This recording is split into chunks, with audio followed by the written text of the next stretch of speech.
வந்தப்ப ஆரம்பத்திலேயே வந்துட்டு சொன்னாங்க, இந்த ஒரு ப்ரோக்ராம் வந்து செய்யலாம்னு நினைக்கிறேன்.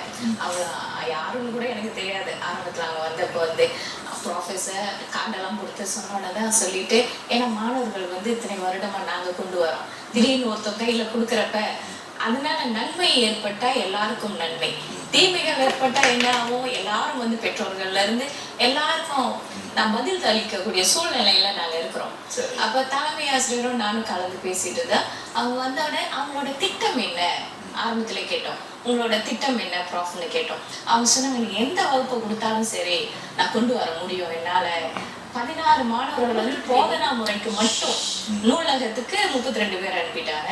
16 மாணவர்களை வந்து போதனா முறைக்கு மட்டும் கொண்டு வந்திருக்கேன். அவங்கள வச்சு உன்னுடைய மாணவர்களுக்கு, மேம்பள்ளி மாணவர்களுக்கு உதவி செய்ய முடியும் அப்படின்னு சொன்னாங்க. அவங்கள்ட்ட முதைய கேட்டோம், என்ன உதவி செய்ய முடியும்? ஏன்னா என்னுடைய மாணவர்கள் வந்து ஆங்கில பேசுவதற்கு வாய்ப்பு குறைவு. பள்ளியை விட்டு வெளியே சென்றாங்கன்னாக்க பள்ளியில படிக்கிற பாடம் வந்து ஒன்று தேர்வுக்கு படிக்கிறதா இருக்கு.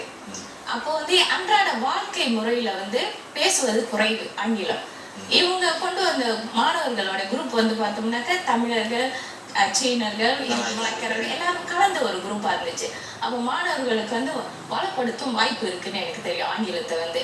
அப்ப அவங்க கிட்ட பேசணும்னு அவங்க சொன்னாங்க, இல்ல கருணா, இந்த ப்ரோக்ராம் முடியறதுங்காட்டியும் ஒரு பெர்ஃபார்மன்ஸ் மாணவர்களை வச்சு உங்க மாணவர்கள் வந்து செய்வாங்க அப்படின்னா நான் சொன்னேன். முதல் கிளாஸ் மாணவர்களை நான் கொடுக்கல.